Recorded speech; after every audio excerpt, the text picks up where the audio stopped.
Programme में वलीकार views time सां गॾु मां आहियां अनिल कुमार। नाज़रीन, पाकिस्तान पीपल्स पार्टी जी सरबराही में रिथियल APC कल्ह थी गुज़री। APC में शामिल सभिनी पार्टियुनि हिक ॿिए सां वधीक ताउन करण ते इतफ़ाक़ कयो आहे। मौलाना फज़ल रहमान 26 नुकाती करारदाद पढ़ी, जंहिंमें चयो वियो त मुख़ालिफ़ धुर हाणे हिन रबड़ स्टैम्प पार्लियामेंट सां को बि ताउन न कंदी। मुख़ालिफ़ धुर हुकूमत खे 10 ॾींहंनि जो अल्टीमेटम ॾिनो आहे। अक्टूबर खां तहरीक ऐं जनवरी खां धरणा ऐं लॉन्ग मार्च जो ऐलान कयो वियो आहे। मुनासिब वक़्त ते पार्लियामेंट मां अदम एतमाद जी तहरीक आणण जो पिणु फ़ैसिलो कयो आहे। मुख़ालिफ़ धुर पारां पाकिस्तान डेमोक्रेटिक मूवमेंट जे नाले सां इतिहाद पिणु क़ाइमु कयो आहे। APC में वज़ीर आज़म खां हिकदमि इस्तीफ़ा ॾियण जो मुतालबो कयो आहे ऐं नयूं चूंडूं कराइण जो मुतालबो कयो आहे। मुख़ालिफ़ धुर इलेक्शन कानून में बहितरी आणण ऐं सियासी क़ैदियुनि जी आज़ादीअ जो पिणु मुतालबो कयो आहे। APC करारदाद में चयो आहे त 1973 जे आईन अहिड़ी तरमीम ऐं NFC अवार्ड ते को बि सौदो न कयो वेंदो। पार्लियामेंट जी बालादस्तीअ खे नुक़सानु पहुचाइण जी कोशिशि जेका आहे न करणु ॾिनी वेंदी। इन खां अलावा मुख़ालिफ़ धुर सकूत कश्मीर जो ज़िम्मेवार पिणु हिन सिलेक्टेड हुकूमत खे करार ॾिनो आहे पंहिंजी APC में। APC करारदाद में चयो आहे त ट्रुथ कमीशन नाले सां हिकिड़ी कमीशन काई वञे जेका 1947 खां वठी करे अॼु ॾींहं ताईं पाकिस्तान जेका हक़ीक़ी तारीख़ आहे, जेका ट्रू हिस्ट्री आहे, उनखे जेका आहे उहा तरतीब ॾे। करारदाद में चयो आहे त शहरी आज़ादीअ जे मुख़ालिफ़ गैर आइनी गैर क़ानूनी जेके क़ानून आहिनि उनखे रद्द कयो वञे। ऐवान जी लताड़ करे जेके क़ानून पास कया विया आहिनि उन्हनि खे पिणु ख़तमु कयो वञे। ॿिए तरफ़ हिकु हफ़्तो पहिरियां फ़ौजी क़यादत जेका आहे उहा पार्लियामेंट जे मेंबरनि सां मुलाक़ात कई आहे ऐं फ़ौजी क़यादतुनि खे चयो आहे त फ़ौज जो सियासत सां कंहिं बि क़िस्म जो तालुक़ु न आहे। फ़ौज सिर्फ़ु ऐं सिर्फ़ु सिविलियन हुकूमत जे गुज़ारिश ते या उनजे चवण ते सिविलियन हुकूमत जी मदद कंदी आहे। बाक़ी फ़ौज सियासत खां बिल्कुलु परते आहे। इन पूरी सूरत हाल ते अॼु पंहिंजो राय ॾियण लाइ असां सां जेके पैनलिस्ट मौजूदु आहिनि उन्हनि में अमर सिंधू साहिबा, नसीर मेमण साहिबु, इनाम भट्टी साहिबु, सोहेल सांगी साहिबु, शबीर शर साहिबु ऐं अली हसन साहिबु। महिमान खे भलीकार चऊं था। नसीर साहिबु, तव्हां खां शुरूआत कयूं था। कल्ह APC होपफुली तव्हां तफ़सील सां ॿुधी हूंदी, बाक़ी असांजा जेके पैनलिस्ट आहिनि उन सभिनी ॿुधी हूंदी। मां हिन ते को स्पेसिफिक सवाल कोन थो कयां, सिर्फ़ु एतिरो चवंदुसि त पाकिस्तान जी सियासत में हिकु अहम अॻुभराई थी आहे जेका तारीख़ जो हिसो बणिबी। मां तव्हांखे ओपन फोरम ॾियां थो त कल्ह जी APC ते तव्हां पंहिंजो तजियो ॿुधायो। जी नसीर मेमण साहिबु। Thank U Anil. मां सम्झां थो त जॾहिं खां हीअ हुकूमत आई आहे, 2 साल हुनखे थी आहे, पहिरियों भेरो अपोज़िशन जो को महसूस थियो आहे। लॻे थो त का अपोज़िशन एग्ज़िस्ट करे थी। हूअं इंडिविजुअली त पार्टीज़ कुझु कयूं पिए, कॾहिं मुज़ाहिरा, कॾहिं पार्लियामेंट में ऐं मुख़्तलिफ़ बयाननि जे थ्रू, पर हिन क़िस्म जो जेको कलेक्टिव वॉइस आहे ऐं एक्शन जी ॻाल्हि थी आहे, मां पाण एतिरो एक्सपेक्ट न पे कयो। मूंखे घणियूं होप्स न हुयूं APC मां। आहियां बिल्कुलु तव्हांखे ॿुधायां त मूंखे कोन हो त हीअ एतिरो स्ट्रेट फॉरवर्ड ऐं पावरफुली अॻियां ईंदा। पर कल्ह वारी APC मुंहिंजो ख़्याल आहे त हिकिड़ो वॾो लैंडमार्क स्टेप आहे। ऐं जेकॾहिं इहा शइ जेको कुझु कल्ह चयो वियो आहे इहो वाक़ई ट्रू स्पिरिट में ईअं थिए थो, बग़ैर कंहिं बि बार्गेनिंग ऐं बैक ट्रैक करण जे, त आई एम श्योर त ईंदड़ ॾींहं हिन हुकूमत लाइ काफ़ी चैलेंजिंग था नज़र अचनि। जेका कल्ह ॻाल्हियूं थियूं हुन में मां पर्सनली सम्झां थो त नवाज़ शरीफ़ ऐं ज़रदारी साहिब जो जेको लाइव पार्टिसिपेशन इनखे वधीक वेटेज ॾिनो आहे। सभ खां घणो वेटेज ऑफ कोर्स जेका नवाज़ शरीफ़ जी हार्ड हिटिंग कल्ह स्पीच हुई, काफ़ी अरसे खां पोइ नवाज़ शरीफ़ खे वरी इन लहजे में ॻाल्हाईंदे ॿुधो वियो। इन खां पहिरियों जेका फीलिंग हुई त उहो हिकिड़े कंप्रोमाइज़ सिचुएशन में आहे ऐं PMLN एज़ अ होल ऐं नवाज़ शरीफ़ ऐं हुनजी फैमिली इन जे करे बैक स्टेप ते आहिनि जो हुननि जी हिकिड़ी अंडरस्टैंडिंग आहे, हिकिड़ी का ख़ामोश डील आहे। त मूंखे लॻे थो कल्ह हुन उहे सभई जेके मिसपरसेप्शन्स हुया ऐं बैरियर्स आहे उहे टोड़े छॾिया ऐं तमामु हिकिड़ो डिफाइंट क़िस्म जे टोन में ऐं जेके ॻाल्हियूं कयूं उहे जीअं त ऑफ द कफ ॻाल्हियूं कोन, प्रॉपरली हिकिड़ी लिखत में कयल तक़रीर आहे, त उन मां ज़ाहिर आहे त उनजे पुठियां पूरो होमवर्क ऐं सीरियस थॉट ॾिनल आहे। हीअं को अचानक ओचितो कयल इंटरव्यू कोन वियो। 3 ॻाल्हियूं मूं हुन में ख़ासि तौर ते जेके नोट कयूं जेके तमामु मीनिंगफुल आहिनि हिननि हालतुनि में नवाज़ शरीफ़ जहिड़े अॻुवाण जे तरफ़ां अचनि, त हुन चयो त सिर्फ़ु रियासत जे अंदरि रियासत न, पर हिकिड़ी रियासत खां मथे रियासत आहे। इहो तमामु हिकिड़ो स्ट्रॉन्ग नैरेटिव आहे ऐं उन खां पोइ हुनजो इहो चवण त असां इमरान सां असांजो जहिड़ो कोन्हे जिन इमरान खे हूंदो आहे असांजी त उन्हनि सां हाणे लड़ाई आहे या जहिड़ो आहे इहो बि हिकिड़ो ॾाढो स्ट्रॉन्ग मैसेज आहे ऐं थर्डली जेको हुन पंहिंजो जेका एहतसाब जो अमल आहे त हुन में सीपेक जे सरबराह हुनखे बाजवा साहब खे डायरेक्टली हुन में टारगेट कयो ऐं बलोचिस्तान जे हवाले सां तो काफ़ी लॻो त हुन हिकिड़ो स्ट्रॉन्गली ऐं ओपनली हेड ऑन कयो आहे ऐं ॿी हिकिड़ी इंपॉर्टेंट ॻाल्हि आहे त हिननि कल्ह जेको खे फोरम जो नालो तव्हां नोट कयो हुजे त हुनखे कंहिं अलायंस वलायंस जो नालो कोन्हे हिननि खे मूवमेंट चयो आहे लास्ट टाइम असां मूवमेंट जो लफ़्ज़ जेको उहो मूंखे एटलीस्ट MRD में ॿुधो उन खां पोइ फोरम ॿुधा आहिनि कमिटीज़ ॿुधियूं आहिनि अलायंसिस ॿुधा आहिनि पर हीउ मूवमेंट वारो जेको टर्म आहे आई एम श्योर त इहे हेॾा वॾा पढ़िया लिखिया ऐं पॉलिटिकल लीडरशिप जा माण्हू उनखे ख़बर आहे त मूवमेंट ऐं अलायंस में केतिरो वॾो फ़र्क़ु हूंदो आहे त हुननि तमामु वॾियूं एक्सपेक्टेशंस बि जनरेट कयूं ऐं तमामु वॾो प्रेशर बि जनरेट कयो आहे यकीनन इस्लामाबाद जी एस्टेब्लिशमेंट ते इन सॼी कलोकी APC जो तमामु वॾो प्रेशर आहे भली अॼु हू छा चवनि ज़ाहिरी तौर ते ज़ाहिर आहे पॉलिटिक्स में केरु कोन चवंदो असां प्रेशर में हूं पर जेकर तव्हां कुझु देर अॻु में जेके 4 अहम वज़ीर साहिबान हुआ सरकार जा उन्हनि जी तव्हां प्रेस कॉन्फ्रेंस ॿुधी हुजे लिटरली हुननि जी बॉडी लैंग्वेज हुननि जो कॉन्फिडेंस लेवल मूंखे शेकिन पे नज़र आयो मूंखे उहा स्ट्रेंथ नज़र न पे आई हुन जे लफ़्ज़नि में ऐं उहा न पे नज़र आयो त हुननि जा लफ़्ज़ ऐं ज़हन गॾु पिया हलनि मूंखे लॻे थो त ताव महसूस थियो आहे प्रेशर महसूस थियो आहे ऐं इन जा अञा ईंदड़ ॾींहंनि में वधीक उन जा असर नज़र ईंदा जीअं जीअं हीअ मूवमेंट रोल आउट कंदी अञा त मूवमेंट रोल आउट कयो कोन्हे को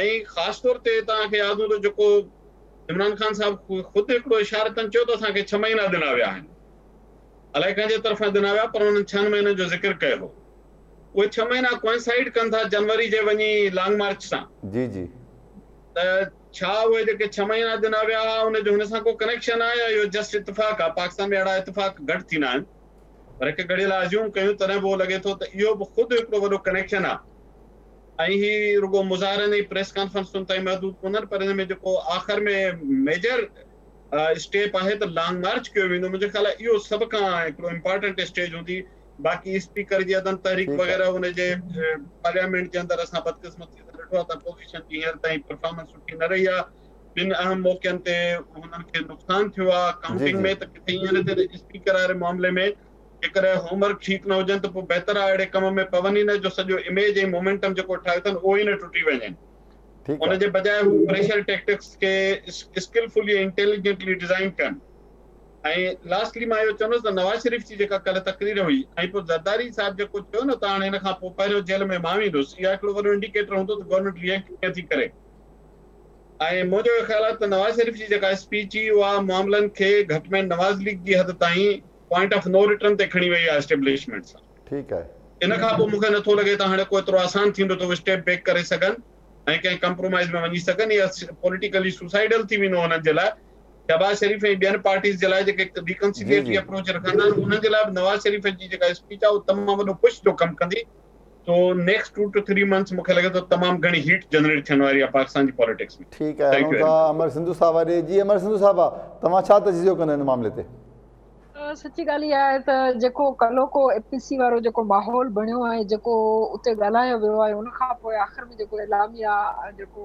ज़ाहिर थियो मां सम्झां थी त ख़ासि तौर ते ज़िया खां पोइ जेका जनरेशन आहे जेका सियासी हवाले सां मां चवां थी अञा बि उहे माण्हू जिन खे ज़िया जो दौर या ज़िया खां पहिरीं वारी सियासत जो तजर्बो मुशाहिदो या मुतालो आहे त उहो उनखे ॿिए नज़र सां ॾिसी सघनि था पर मां सम्झां थी त ज़िया खां पोइ वारे पाकिस्तान में MRD खां पोइ ख़ासि तौर ते जेका नई जेका असां नस्ल आई आहे उनजे लाइ ही APC हिकु पाकिस्तान जी तारीख़ में नई तारीख़ रक़म कंदड़ हिकिड़ो इजलास हुयो कल्ह ॾिसो मुंहिंजे लाइ ख़ासि तौर ते इहो इम्पोर्टेंट न आहे त केतिरा मक़सद अचीव थियनि था मां सम्झां थी त सियासत जे शागिर्द खे या तोड़े जेका असां तारीख़ जे शागिर्द खे इन ॾिसणु अचीवमेंट जा ॾिसण जे बजाए इहो ॾिसणु खपे त उन तारीख़ में बयानियो कहिड़ो थो अचे पॉलिटिकल नैरेटिव कहिड़ो आहे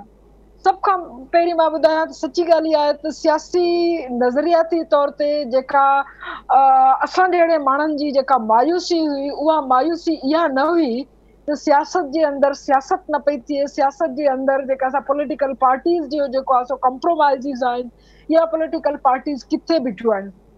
सभ खां वॾी मायूसी इहो आहे त हींअर जेको बि पाकिस्तान जे अंदरि जेका बि सियासत थिए थी, उहा नौजवाननि जी सतह ते हुजे, उहा स्ट्रीट पॉलिटिक्स हुजे, उहा पार्लियामेंट जी पॉलिटिक्स हुजे या उहा पॉलिटिकल पार्टीज़ जी पॉलिटिक्स हुजे, उन मां जेका असां पॉलिटिकल नैरेटिव गाइब हुयो, करप्शन आहे, करप्शन कोन्हे, करप्शन केरु थो करे, केरु करप्ट आहे, केरु करप्ट न आहे, डेवलपमेंट केतिरी थी आहे, डेवलपमेंट केतिरी थी आहे। मां सम्झां थी त क़ौमनि जी ज़िंदगी जे अंदरि इहे मामला जेके आहिनि से एतिरा अहम कोन्हे। मामला इहे अहम आहिनि त जेको ख़ासि तौर ते जेको तिर्ज़े हुकूमत आहे, जेको कंट्रोल आहे, जेको सियासी निज़ाम आहे, उन ते जेका असां तनक़ीद कहिड़े तरीक़े सां थी रही आहे। ऐं मां सम्झां थी त कलोकी एपीसी जेका उहा जेको क्रिटिक हूंदो आहे उहो रियासती निज़ाम ते, पूरे रियासती निज़ाम ते, रुगो सियासी पार्टियुनि ते न, हुकूमतनि ते न। जीअं नवाज़ शरीफ़ वाज़े तौर ते चयो त असांजो टारगेट जेको आहे उहो इमरान ख़ान कोन्हे। हुननि पहिरियों दफ़ो खुली तरीक़े सां, पहिरियों दफ़ो मां माना वरी वर्जायां त हीअ जेका असां बांग्लादेश खां पोइ पहिरियों दफ़ो खुले तरीक़े सां सियासी पार्टियुनि ऐं ख़ासि तौर ते MRD खां पोइ सियासी पार्टियुनि इहा वाज़े तौर ते चयो आहे त असांजी असल वेड़ उन इस्टेब्लिशमेंट्स आहे जेको इहा सियासी सेटअप आणे थी, जिन में हुननि बार बार नालो ॾिनो आहे सिलेक्टेड। पहिरीं ॻाल्हि इहा त उन्हनि हिकिड़ो बयानियो उन ते बीहंदा न बीहंदा इहो मुंहिंजो जेको असां मथे जो सूर कोन्हे, पर घटि में घटि पाकिस्तान जो सियासी जेको हाणे जेको सियासी तौर ते बालिग थी रहियो आहे नस्ल, उनखे ख़बर पवणु खपे त सियासत जो असल मफ़हूम छा आहे ऐं सियासत कहिड़े पैमाने ते हुजणु खपे। नंबर 1 उहा ॻाल्हि माना हुननि चई आहे, 100 सिधो एस्टेब्लिशमेंट खे चयो वियो आहे, 100 सिधो नाला खणी चयो वियो आहे। ऐं न रुगो एतिरो, पर इहो पहिरियों दफ़ो आहे जेको चयो वियो आहे त जेका असां एस्टेब्लिशमेंट पंहिंजो पाण खे क्लियर करे, नंबर 1 जेका असां क्लियर करे। ऐं उहा अॼु जेका असां ॻाल्हि आई त उन्हनि चयो त असां जेका असां सियासत में असांजो वास्तो आहे या न आहे, पर अमली तौर ते पाकिस्तान जो माण्हू कीअं थो ॾिसे, उनखे कीअं थो परसीव करे, ख़ासि तौर ते ॿियो पॉलिटिकल जेके बि जेको नज़रियो ऐं ज़हन रखंदड़ आहिनि, उहे इन करे बि जेके आहिनि दानिशवर थियनि था, ख़ामोश थियनि था, इन करे जो का बि पॉलिटिकल पार्टी तव्हांखे नज़र न ईंदी जेका अहिड़े तरीक़े सां चिटे तरीक़े सां ॻाल्हाए, जेका हालतनि खे बयानु करे। मूंखे चवणु ॾियो त साईं GM सेठ खां पोइ, साईं GM सेठ पहिरियों दफ़ो हिन रियासत जी उन ते क्रिटिक कई, उन जी जोड़जक ते क्रिटिक कई थी, मज़हबनि जी बुनियाद ते या दो क़ौमी नज़रिए जी बुनियाद ते या उन जी बुनियाद ते कयल हुई। त मां क्रेडिट ॾींदी आहियां त GM सेठ पहिरियों दफ़ो हिन रियासत जी क्रिटिक पेश कई। उहो इम्पोर्टेंट इन करे आहे, उहा कामयाब वई नाकाम वई, उन छा कयो छा न कयो उहो अहम कोन्हे। ॿी ॻाल्हि इहा आहे त हाणे जेका आहे, जेका सेट थियण वारी आहे, उहा घटि में घटि सियासी लाइन तय थी आहे त तय कयो वञे त सियासत करणु कंहिंजो कमु आहे, तय करणु वञे त इदारनि जो कमु कहिड़ो आहे। उन में अदलिया अची वई, उन में तव्हांजी जेका असांजा हथियारबंद जेके आहिनि अची विया, उन में ॿी जेका सिविल ब्यूरोक्रेसी आहे उहा जेका उनजो पार्ट माना हिसो थिए थी, पोइ उहा उन में नेब अची वञे थी, उनमें ॿिया खोड़सारा। इन मामले ते मां इहो चवंदसि, इहो वाज़े थियो आहे त सियासत करणु, सियासतदाननि खे हुकूमतूं हलाइणु, उन्हनि खे मुकमल तौर ते बग़ैर कंहिं मदाख़लत जे, उन्हनि जी मदाख़लत खे ललकारियो वियो आहे। उहा केसि ताईं कामयाब थींदा, केसि ताईं तहरीकूं हलंदियूं, लांग मार ताईं ॻाल्हि पहुचंदी न पहुचंदी, उहा ॿी ॻाल्हि आहे। 1940 वारी करारदाद अॼु बि रुगो करारदाद आहे, पूरी कोन थी आहे, पर इम्पोर्टेंट आहे छाकाणि त तव्हां वटि तारीख़ी मवाद मौजूदु आहे। अहिड़े तरीक़े सां जेको कलोकी APC आहे, मां सम्झां थी त मियां साहिब जी तकरीर खां वेंदे जेको एलामिया आहे, उन में पाकिस्तान जे 70 सालनि जी जेका नाइंसाफ़ियूं आहिनि, उन में सूबनि खां वेंदे जेका असां मुख़्तलिफ़ कम्यूनिटीज़ खे, उन्हनि खे जेको बि आहे उनजो जेको सो तमामु अहातो कयो वियो आहे। अञा घणी गुंजाइश मौजूदु हुई, मां ईअं न चवंदसि इहो मुकमल डॉक्यूमेंट आहे, पर इहा घणी गुंजाइश जे बावजूदि इहो डॉक्यूमेंट पहिरियों दफ़ा सियासतदाननि जे तरफ़ां आया आहे, उनखे वेलकम करणु खपे, उन सां गॾु बीहणु खपे। ऐं मां सम्झां थो त इहो घटि में घटि पाकिस्तान जी तारीख़ में हिकु नैरेटिव जी लेवल ते हिकिड़ी तब्दीली आई आहे जेका ख़ुशि आईंदा आहे। ठीकु आहे, तव्हांजो मौक़िफ़ अची वियो, हलूं था इनाम भट्टी साहब ॾे। जी इनाम भट्टी साहब, जी इनाम भट्टी साहब, कलोकी सॼी जी आवाज़ अचे थो? जी जी हा, मुंहिंजो इहो आहे त कलोकी APC जेका आहे उन जो हिकिड़ो त जेको जीअं शेख रशीद चयो पे या हुकूमत जे ॿियनि जेको आहे सो वज़ीरनि मुशीरनि जीअं उनखे डाउन करे ॾेखारण जी कोशिशि पे कई, जेको असां उन बि चयो त ईअं हरू कोन थींदो, पर उहा थी।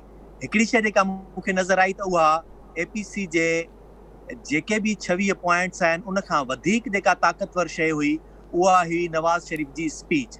ऐं नवाज़ शरीफ़ जी स्पीच जेका आहे उन हींअर मौजूदु सियासी माहौल में हिकिड़ो एॾो वॾो पत्थर उछलायो आहे जेको आउं नथो सम्झां त कंहिंजे बि सिर फाड़ण जे लाइ नाकाफ़ी आहे। उहे जेके बि इदारा या उहे जेके बि धुरियूं सम्झनि पियूं त पाकिस्तान जे अंदरि हाणे सियासत मुकमिल तरह ते कंट्रोल थी करे हली सघंदी, हाणे उन्हनि खे नज़र अची वियो हूंदो त न ईअं कोन्हे। हिते उहे ई माण्हू जिन खे तव्हां पंहिंजा मोहरा सम्झो था, कंहिं दौर में तव्हां उन्हनि खे जेकॾहिं पालियो वॾो कयो बि आहे, पर हिकिड़ो वक़्तु अहिड़ो अची थो वञे जॾहिं उहो सम्झे थो त सियासत कीअं हूंदी आहे, रियासत जे अंदरि मामलात कीअं हलंदा आहिनि, तॾहिं उन्हनि खे इहो नज़र अचणु शुरू थी थो वञे त हक़ीक़ी रस्तो जेतिरे ताईं सियासत खे न ॾिनो वेंदो तेसीं तोड़ी हिन मुल्क जे अंदरि जमहूरी प्रोसेस न वधी सघंदो, न ई उन सां ही रियासत को पंहिंजो हिकिड़ो जमहूरी ॾेख ॾेई सघंदी, न ई आलमी सतह ते तव्हांखे उहा मञता मिली सघंदी। ॿिया पासा अलॻि आहिनि पंहिंजी जॻह ते, उहे सभई हूंदा त जीअं कीअं हिननि माज़ी में पाण बि उहे अहिड़ा जेके आहिनि से हिकिड़ा ब्लंडर्स कया आहिनि, पर हाणे बि आउं वरी इहो चवंदुसि त मीसाक जमहूरियत जेको हुयो उहो बि हिकिड़ो तमामु वॾो ब्रेक थ्रू हुयो पाकिस्तान जी सियासत में, जंहिंमें जमहूरियत जी वापसी ऐं इन्हनि उन्हनि इदारनि ऐं उन्हनि फर्दनि जे वापसि पंहिंजे बैरिक्स में वञण जे लाइ हिकिड़ी क़िस्म जी जेका आहे सा उहा ॿिनि वॾनि मुख़ालिफ़ जमायतुनि में हिकिड़ो इतिहाद हुयो। पर अॻिते हली करे तव्हां ॾिठो त उहो कीअं जेको आहे सो मलियामेट थी वियो ऐं कंहिंखां कहिड़ियूं ग़लतियूं थियूं, त वरी बि इन ते ईंदासूं त जेकॾहिं इहे जमहूरी धुरियूं, इहे जमहूरी जमायतूं जेके सम्झनि थियूं त मुल्क जे अंदरि हक़ीक़ी जमहूरी निज़ाम अवाम जी ताक़त जे ज़रिए अची सघे थो, त इहे ख़ुदि रुॻो इन ते यकीन रखनि त अवामी क़ुवत जेका आहे उहा ई असुल आहे जंहिंखे उन्हनि खे हथी वसाइणु खपे, न कि बैकडोर डिप्लोमेसी ऐं बैकडोर जेको आहे सो पावर कॉरिडोर में अचण जे लाइ पंहिंजा जेके रस्ता हमवार कंदा आहिनि उहे जेको आहे सो हुजनि। हींअर बि जेकॾहिं इन सिर्फ़ु स्पीच ऐं ऐलाने खां पोइ जेकॾहिं कंहिं बि इन्हनि मां सिर्फ़ु पंहिंजे किन ख़सीस मुफ़ादनि जे लाइ रिलीफ वठण जी कोशिशि कई त पोइ यकीन ॼाणो हिन मुल्क मां सियासत मुकमिल तरह ते ख़तम थी वेंदी। त ही जेका ॻाल्हि कनि था, जेको हींअर 26 पॉइंटनि जो ऐलामियो हिननि ॾिनो आहे, उन ते जेकॾहिं अमल कंदा त अॻिते ख़ुदि हिननि जे लाइ बि हिकिड़ा रस्ता निकिरंदा। ॿियो जेके ख़राबियूं जमहूरी निज़ाम में थियनि थियूं उन्हनि जे बहितर थियण जो बि सिर्फ़ु ऐं सिर्फ़ु इम्कान तॾहिं आहे जॾहिं मुसलसिल उन जमहूरी सिस्टम खे वधण विझण ॾिनो वञे। ऐं इहा असां सभिनी खे ख़बर आहे, इन्हनि हुकुमराननि खे बि ख़बर आहे, इन्हनि इदारनि जे सरबराहनि खे बि ख़बर आहे त हिन मुल्क जो बहितर मुस्तक़बिल छा में आहे, पर छा आहे त असुल में इन्हनि सभिनी जा जेके पंहिंजा वेस्टेड इंट्रेस्ट हुजनि था, उन्हनि वेस्टेड इंट्रेस्ट खे जॾहिं तरजीह बुनियाद ते अॻियां खणी था अचनि त पोइ उन्हनि खां उन वक़्तु इहे सभु शयूं सभिनी खां विसरी थियूं वञनि। सभिनी खां इहो विसरी थो वञे त हिते जमहूरियत खे कहिड़ी तकलीफ़ जेका आहे, जेको हिननि ख़ुदि चयो आहे त हिन मुल्क में जमहूरियत खे हिन 73 सालनि में कंहिं वधण विझण न ॾिनो आहे, उन्हनि जो मुकमिल तरह ते सियासत मां नेकाली लाज़िम आहे। ऐं इन ते जेकॾहिं हीअ अॼु सभु गॾिजी बीह रहनि त आउं सम्झां थो त मुल्क जे अंदरि सभु मामलात बहितर थी सघनि था ऐं उन खां पोइ इदारनि खे पंहिंजे पंहिंजे दायरे इख़्तियार में जेके बि उन्हनि जूं आहिनि उन में वेही करे कमु कनि। पार्लियामेंट खे पाण ई अवाम जेको आहे जेकॾहिं कोई बि ग़लति हूंदो त उनखे ग़लति खे धिके ॿाहिरि कंदो, जेको सही हूंदो उनखे वापसि इक़्तिदार में आणे विहारे सघनि। ठीकु आहे इनाम साहब। नाज़रीन वक़्तु आहे हिकु नंढी ब्रेक जो, ब्रेक खां पोइ इन ई मौज़ू ते बाक़ी पैनलिस्ट सां ॻाल्हाईंदासीं, असां सां गॾु रहिजो। वेलकम बैक नाज़रीन, प्रोग्राम हिकु दफ़ो भलीकार। ब्रेक खां में असां ॻाल्हाए रहियासीं कल्ह की APC जे हवाले सां हलूं था अलीसन साहब ॾे। अलीसन साहब, कल्ह जेका APC थी हुन में जेको कुझु थियो उहो तव्हांजे साम्हूं आहे, तव्हां बख़ूबी वाक़िफ़ु आहियो। ऐं कल्ह जेका सियासत में पाकिस्तान में अॻुभराई थी आहे उहा तारीख़ जो हिसो पिणु बणिबी। मुंहिंजो तव्हां खां को स्पेसिफिक ख़ासि सवाल न आहे, तव्हांजो तजज़ियो रिकॉर्ड आहे कल्ह के APC जे हवाले सां। जी, बात सोच रहा था कि 3 दफे वजीर आजम रहने वाला शख्स जो है वो अब आकिल बालिग हो गया है। वो बातें कर रहा है जो आज से 50 साल पहले इस मुल्क में लोग दानिश्वर सियासतदान कर रहे थे। फिर 3 दफे वजीर आजम बने, किस तरह बने, क्या हुआ। बात यह है कि वो पॉइंट ऑफ नो रिटर्न पर पहुंच गए हैं। कल उन्होंने साबित कर दिया है कि उनकी वापसी इस मुल्क में नहीं है। सुप्रीम कोर्ट से डिस्क्वालीफाई होने के बाद, लाइफ टाइम डिस्क्वालीफाई होने के बाद, अब उन्हें पता है कि वो जो भी करें वापस उन्होंने आना नहीं है। मुकदमा कितने ही हो, कितने ही वारंट्स चल रहे हो, कहीं भी उनको जवाबदारी नहीं करनी है। एक तो ये, दूसरा ये जो इनका 26 पॉइंट है, ये एलामिया खुश आइंद भी है, खुश फहमी का सबब भी है और गलत फहमी का सबब भी है। बात यह है कि इसमें कुछ पॉइंट्स बहुत जेन्युइन है, उन पे फौरी तौर पर अमल हो जाना चाहिए था, पहले से अमल हो जाना चाहिए था। इस मुल्क में आप देखें, सियासत का नया फेज 1988 में शुरू हुआ था। 1988 में जब शुरू हुआ तो भी कम अक्सरियत लाने के बावजूद बीबी मरहुमा को मजबूर किया गया कि वो कंप्रोमाइज करें। ये तो अब तारीख का हिस्सा है। उसके बाद फिर जो कुछ होता रहा वो सब ने देखा है कि किस किस तरह हुकूमतें तब्दील की गई, किस किस तरह हुकूमतों को गिराया गया। और उसमें सबसे अहम बात यह है कौन लोग आलायकार बने। सवाल ये है, एक बात रसूल वसफ अली जो मरहूम कहा करते थे, इस मुल्क में जरूरत इस बात की है कि ट्रुथ कमीशन बनाया जाए, लोग अपनी गलतियों का एतराफ करें, फिर आगे बढ़ें। अब ये कि आप एक तकरीर करके शहीद होना चाहते हैं, तो भाई 1950 में भी लोग ये बात कर रहे थे।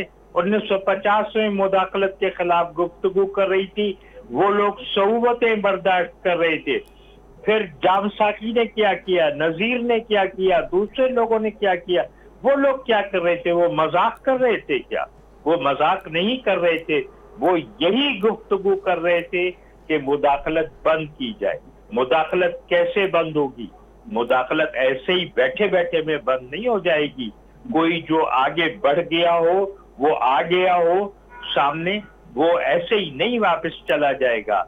आपको अपने रवैये से, अपनी इंटेग्रिटी से, अपनी सिंसियरिटी से ये साबित करना होगा कि आप खड़े हैं।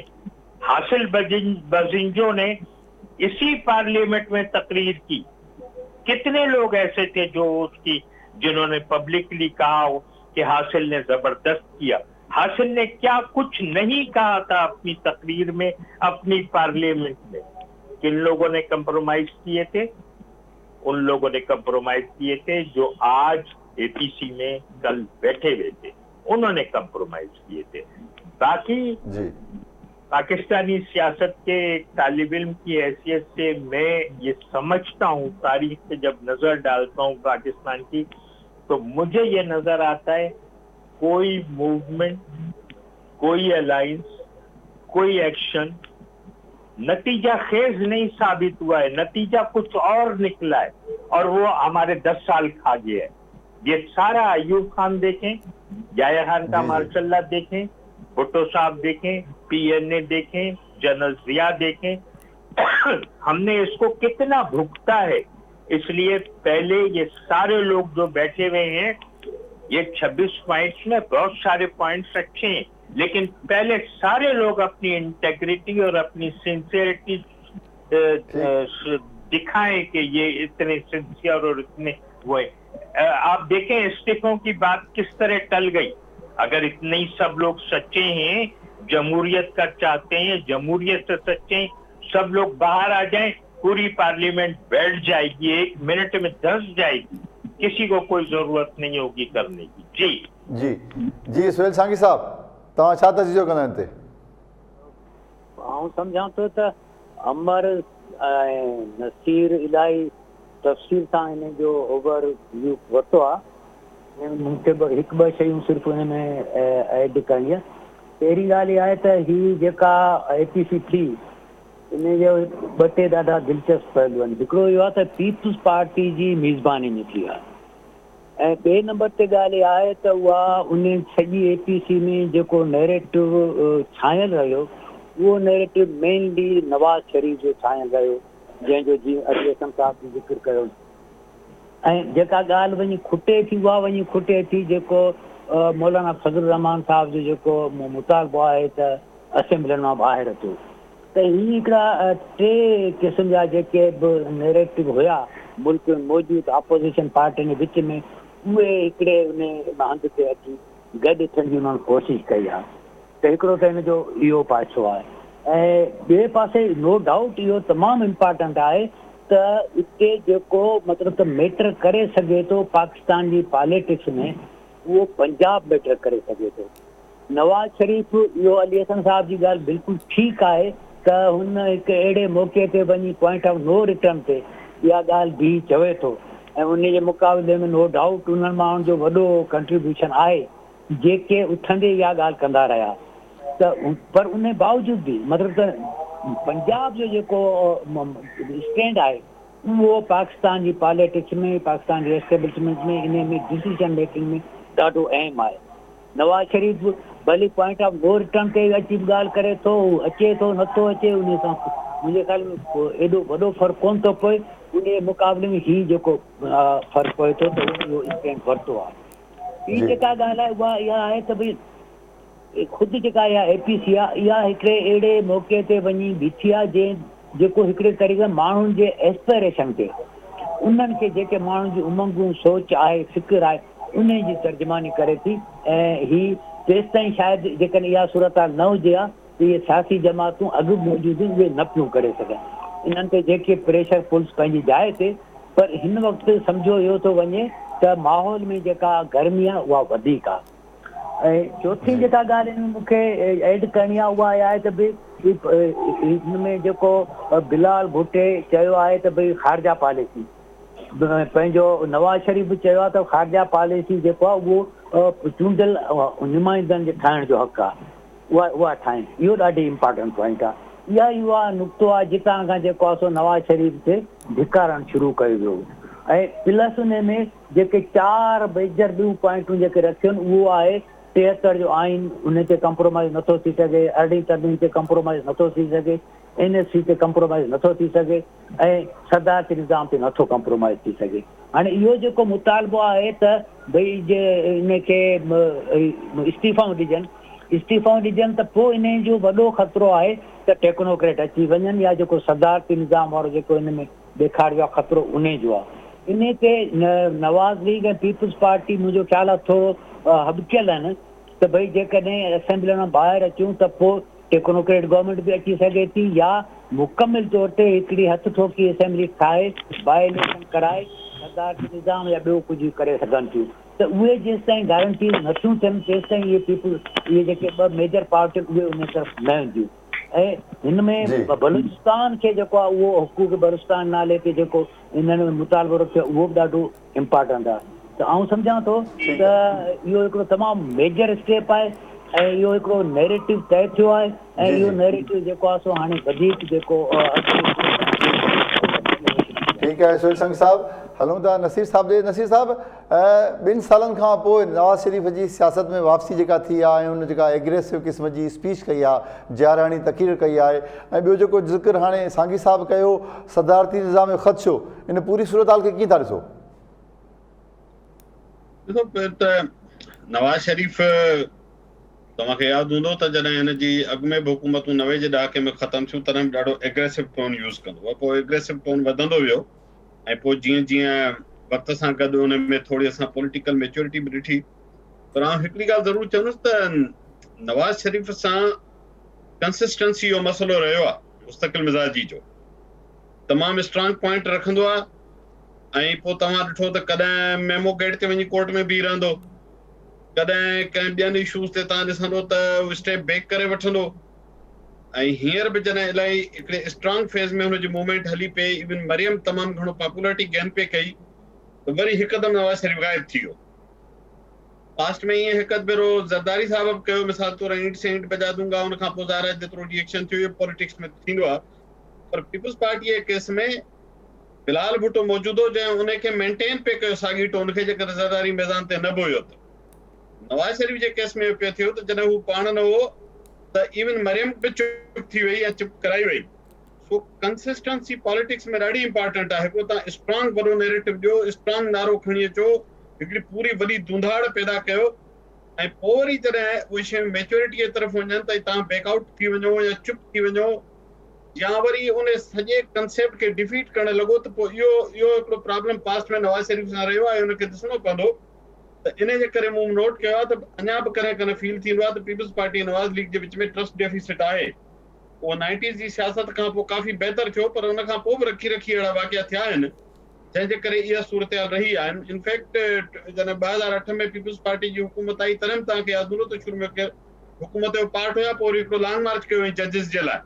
इहा ॿी ॻाल्हि आहे त पोइ सभु कंहिंसां हुनखे पाण खे ॻिची में पइजी आहे। इहा कंसिस्टेंसी फैक्टर नवाज़ शरीफ़ लाइ क्वेश्चन मार्क हूंदो। रही ॻाल्हि सदारती निज़ाम जी, त उहे फोर्सिस थी सघे थो सुभाणे इहो हिकिड़ो डेलिकेट मैटर आहे त छा पार्लियामेंट जो निज़ाम टॉपिल थी वेंदो। कल्ह जेके नुक़्ता आहिनि 26 हुननि में इहो बि चयो वियो या प्रेस कॉन्फ्रेंस कई जाइ ते चयो वियो त असां पार्लियामेंट जे निज़ाम खे प्रोटेक्ट करणु चाहियूं था, समथिंग उहो ज़िक्र हुयो। मुंहिंजो ख़्यालु आहे त इहो एॾो वॾो एडवेंचर सदारती निज़ाम आहे, इन जो करण जी जेकर हिकिड़े मल्टी नेशनल क़िस्म जी हुन में मुख़्तलिफ़ क़ौमूं थियूं रहनि, हीअ एडमिनिस्ट्रेटिव वन नेशन कंट्री कोन्हे को। उन में फेडरेशन जे स्पिरिट में ऐं हिकु सिंगल वन नेशन मुल्कनि जे स्पिरिट में पॉलिटिक्सल ऐं सोशल स्ट्रक्चर में वॾो फ़र्क़ु आहे। हिन क़िस्म जे माहौल में सदारती निज़ाम खे हिन स्टेज ते आणण जी कोशिश, उन जा रिपरकशंस पॉलिटिकली तमामु सीवियर थींदा। मां नथो सम्झां त एस्टेब्लिशमेंट खे इन में को रेस्पॉन्स मिलंदो ऐं उन सां वधीक समाज में पॉलिटिकल टकराव वधी सघे थो। बहितर इहो आहे त जेके अपोज़िशन जा क्वेश्चन्स आहिनि उहे अहिड़ा आहिनि जिन जो रूट्स ॾाढियूं डीप आहिनि। उन ते एस्टेब्लिशमेंट खे हाणे संजीदगी सां सोचणु घुरिजे। इक़्तिदार या नो इक़्तिदार, इशूज़ इंपॉर्टेंट आहिनि, इर्रेस्पेक्टिव त मथे इमरान खान थो वेहे या नवाज़ शरीफ़ थो वेहे या बिलाल भुट्टो केरु थो वेहे, पर जेके प्रॉब्लम्स आहिनि मुल्क जी डेमोक्रेसी सां, मुल्क जे ओवरऑल पॉलिटिकल ग्रोथ सां, पाकिस्तान में रहंदड़ माण्हुनि जी हिन सिस्टम सां कमिटमेंट सां, उन्हनि शयुनि खे ॾिसण जी ज़रूरत आहे। उहो ज़रूरु उन ते संजीदगी सां सोचणो घुरिजे। ठीकु आहे जी। अमर सिंह साहिबु, तव्हां हाणे चओ था नसीर साहिबु जीअं ज़िक्र कयो, नवाज़ शरीफ़ साहिबु स्टैंड त वठंदो आहे पर उनमें कंसिस्टेंसी न आहे ऐं पोइ बैक थी वेंदो आहे। हिन भेरे जेका एग्रेशन ॾेखारी आहे नवाज़ शरीफ़ जेको स्टैंड वरितो आहे, छा हिन ते बीह सघंदो या वरी बैक थी वेंदो? ॾिसो, मां सम्झां थी त हिन हुकूमत जे वञण ताईं त बीहंदो, हिन हुकूमत खे किराइण ताईं बीहंदो। अॻिते छा थो थिए उहे ॿी शयूं आहिनि, पर हक़ीक़त इहा आहे त जेका जंहिंखे असां डेमोक्रेसी चवंदा आहियूं, डेमोक्रेसी परफॉर्मेंस जो नालो त ज़रूरु आहे, पर हक़ीक़त में डेमोक्रेसी इनकलाब न हूंदी आहे जेका यकायकी जेका असां माण्हुनि खे जेका असां उहो बदिलाए छॾे। डेमोक्रेसी हिकिड़ो कल्चर बि हूंदो आहे जेको बार बार उन साॻे स्ट्रक्चर में वञण सां माण्हू सिखंदो आहे। नवाज़ शरीफ़ जी ख़ुदि जेका असां बार बार जेका असां वरी हिन पॉइंट ते अचणु, जेको कॾहिं असां सभु चवंदा हुआसीं या चई सघिजे थो, एस्टेब्लिशमेंट जी पैदावार हुई 88 में, उहा जॾहिं 2018 में 2020 में उहा जेॾी महिल अचे थी जेका असां उहा साॻी सियासी कुवत त ॿिए तरीक़े सां ॻाल्हाए थी। ख़ुदि इहो प्रोसेस आहे जेको 20-25 सालनि जो डेमोक्रेटिक प्रोसेस आहे, जंहिं मां उहा क़यादत मैच्योर थिए थी। पाकिस्तान सां बदकिस्मती इहे थी आहे त क़यादतूं जॾहिं मैच्योर थियनि थियूं तॾहिं उनखे गैर फितरी अंदाज़ में उनखे जेका असां इन सियासी मंज़रनामे तां हटायो वेंदो आहे। बेनज़ीर भुट्टो साहिबा खे फिज़िकली हटायो वियो ऐं मोहतरम नवाज़ शरीफ़ खे जेको सो ॿिए तरीक़े सां हटायो वियो। हक़ीक़त इहा आहे त जमहूरियत में इहे ख़ासि क़यादतूं पंहिंजे तजर्बनि जी बुनियाद ते, मां इहो वरी वधाईंदसि त हिते जेका असां अवाम जे प्रेशर या अवाम जे उनजो जेको असां को घणो तालुक़ कोन्हे, पर पंहिंजे ज़ाती तजर्बे मां उहे सिखनि थियूं ऐं पंहिंजे ज़ाती तजर्बे मां उहे आईंदा जी जेका असां पॉलिटिक्स खे तरतीब ॾियनि थियूं। ॿी हिकिड़ी शइ जेका असांखे सम्झणु खपे त जेका डेमोक्रेटिक जेके रिवायतूं आहिनि उन में इहो थींदो आहे, डेमोक्रेटिक पार्टीज़ में या पार्लियामानी निज़ाम में इहो थींदो आहे त इहो कतई कोन्हे त इहो को जेको अवाम जो ऐं पॉलिटिकल लीडरशिप जो को हिकु तरफ़ो मामिलो आहे। हा, इहा ज़रूरु आहे त कंहिं हद ताईं उहो हिकु तरफ़ो हूंदो आहे, पर इहो कतई न सम्झे त जेका पॉलिटिकल लीडरशिप आहे उहा अवाम जे जेका रेस्पॉन्स खां, अवाम जे जेका प्रेशर खां आजी हुजे थी, चाहे उहा अपोजिशन में हुजे चाहे उहा हुकूमत में हुजे। सो इन तरह सां मां इहो ज़रूरु सम्झंदसि त ख़ुदि नवाज़ लीग जे अंदरि बि अहिड़ी जेके आहिनि त जेका पॉलिटिकल प्रेशर आहे अवाम जो, पंजाब जो, उनजी जेका असां कॉन्शियसनेस जो, उहो ज़रूरु जेको आहे कमु कंदो। कंहिं हद ताईं मां इहो वरी वधायां थी त कंहिं हद ताईं जेको आहे मुमकिन आहे त हू उन खां पोइ कीअं थो रहे जॾहिं उनखे इक़्तिदार मिली थो वञे, पर जेसिताईं इक़्तिदार खां ॿाहिरि आहे तेसिताईं उनजो जेको टोन अहिड़ो सख़्तु रहंदो ठीकु आहे। ऐं उहो जेको असां मां सम्झां थी त पाकिस्तान जे पॉलिटिकल जेका असां हुन माहौल लाइ ॾाढो ख़ुशाइंदा आहे। ठीकु आहे जी नामिर साहब, 2015 में आसिफ ज़रदारी साहब हिकिड़ो नारो हयो, ईंट से ईंट बजा देंगे, त नवाज़ शरीफ़ पंहिंजे सलाहकारनि जे चवण ते नेक्स्ट डे सां मिलण खां इनकार करे छॾियो। हाणे जेका जाराणी तक़रीर कई आहे नवाज़ शरीफ़, छा APC जा ॿिया स्टेक होल्डरनि सां गॾु बीहंदा? मूं सवेर बि जीअं चयो अनिल, त असुल में हिते थिए ईअं ई थो त वॾी ॻाल्हि करणु ऐं उन ॻाल्हि ते बीहण ॿ अलॻि ॻाल्हियूं आहिनि। कॾहिं कॾहिं ईअं नज़र ईंदो आहे त एॾी वॾी ॻाल्हि करण जो सिर्फ़ु असुल मक़सदु इहो हूंदो आहे त इहो ख़ौफ़ ॾिबो आहे त असां हीअं बि करे सघूं था, तंहिंजे करे वरी पुठियां हू ॿुधाईंदा आहिनि त असां सां हीउ पंहिंजो रस्तो हिकिड़ो रखो त तव्हांजे लाइ असां वरी पंहिंजी ॻाल्हि तव्हां वटंदासीं। त असुल जेका हिन मुल्क जी ज़रूरत आहे, त जेको शुरू खां वठी करे नज़र आयो त जिन माण्हुनि अॻे बि इहा ई ॻाल्हि कई पए त बाबा हिते सियासत में हिकिड़नि माण्हुनि जो कुझु बि न वञे, उन्हनि जो उन में किरदारु न हुजणु खपे, उन्हनि खे तव्हांखे हिकिड़ो मिनट इंटरप्ट कयूं था, वक़्तु थियो आहे नंढी की ब्रेक जो। ब्रेक खां पोइ तव्हांजी ओपिनियन खे फर्दर जेको आहे मां वठंदुसि। 2 मिंट असां गॾु रहिजो नाज़रीन, हिकिड़ो ब्रेक खां पोइ असां अचूं था वापसि। वेलकम बैक नाज़रीन, प्रोग्राम में हिकु दफ़ो भलीकार जी अचो था इनाम भट्टी साहब ॾे। जी इनाम भट्टी साहब, तव्हां नवाज़ शरीफ़ जे सियासत जे हवाले सां जेका हुनजी वापसी थी आहे सियासत में, उन हवाले सां ॻाल्हायो पिया, जी कंटिन्यू कयो प्लीज़।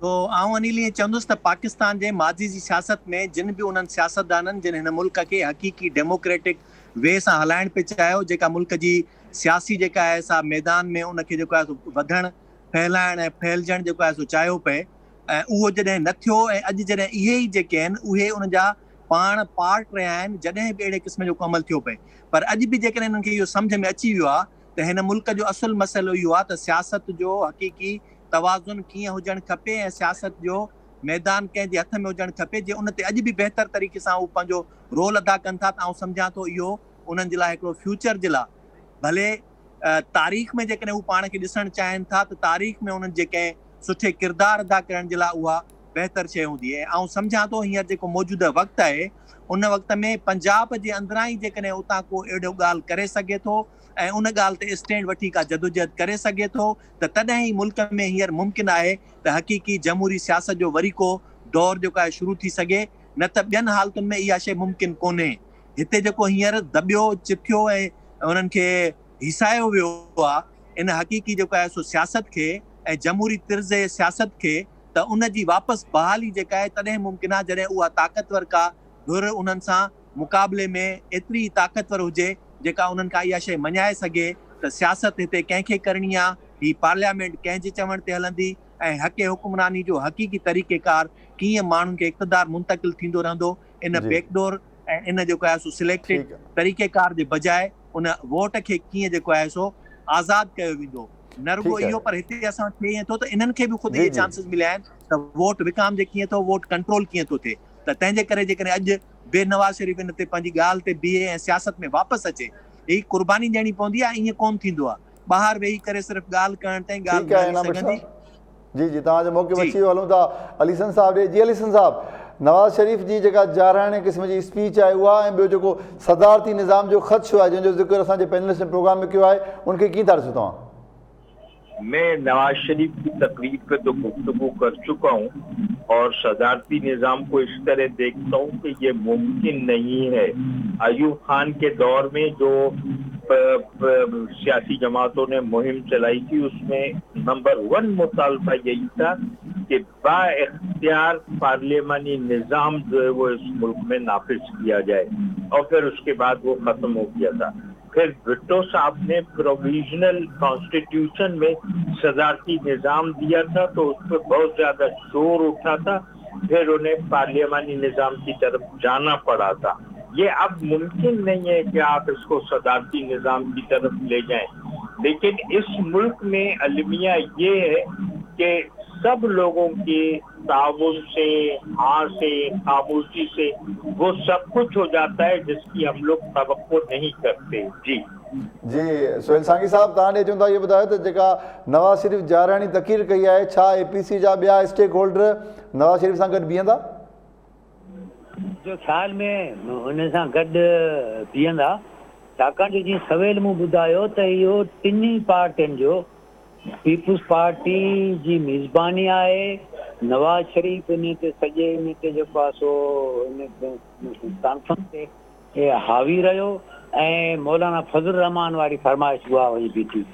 त आउं सम्झां इन में जेको घटि में घटि इहा सूरत हाल ज़रूरु आहे त जेको नवाज़ शरीफ़ वारी जेका ॻाल्हि आहे इन ते बीही सघिजे, बीहंदा। हूअं बि मतिलबु त हिन वक़्तु सभिनी खे इहा ॻाल्हि, माण्हुनि खे बि इहा ॻाल्हि सम्झ में अची वई आहे त ही जहिड़े नमूने सां हिते जे चूंडियल इदारनि खे ऐं सियासी इदारनि खे जेके रुकावटूं विधियूं थियूं उन जे नतीजे में इलाही सारियूं ख़राबियूं पैदा थियूं आहिनि। त आउं सम्झां थो त इन ते जेको आहे सो ॿियूं पार्टियूं बीहंदियूं। बाक़ी इहो जेको थींदो आहे सियासत उहो त बिल्कुलु उहो कंहिं चवंदो इहो त गिव एंड टेक जो इशू हूंदो आहे। इन में छॾ छूट हेठां ई मथां ई थींदी आहे, पर इहो हिकिड़ो दफ़ो तय थी वियो त भई असुल जेका ख़राबी आहे, असुल जेको मामिलो आहे उहो छा आहे, उन तरफ़ शयूं पिन पॉइंट थी वयूं बिल्कुलु अहिड़े नमूने सां जीअं 73 जो आऊं न भई 73 जो न ही बेसिक डॉक्यूमेंट आहे जंहिंमें जॾहिं बि तव्हां खां ई मुड़नि था डिविएट कनि था वरी बीहनि उते ई अची था, जॾहिं बि कनि था वरी बीहनि उते ई था, ज़िया मुशरफ जेके बि आहिनि इहे सभु कंदा रहिया।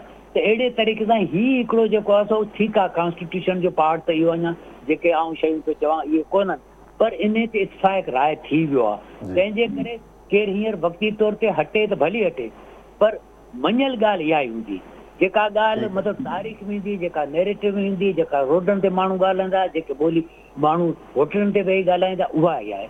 इन जो तव्हां इन मां बि अंदाज़ो लॻाए सघो था त हींअर मूंखे कंहिं ॿुधायो पए त हुक्मरान जमात जे जेको उन्हनि जी मीडिया ऐं सोशल मीडिया वारनि उन्हनि जी जेका टीम आहे उन सां का तमामु उन्हनि को अहम मीटिंग थिए।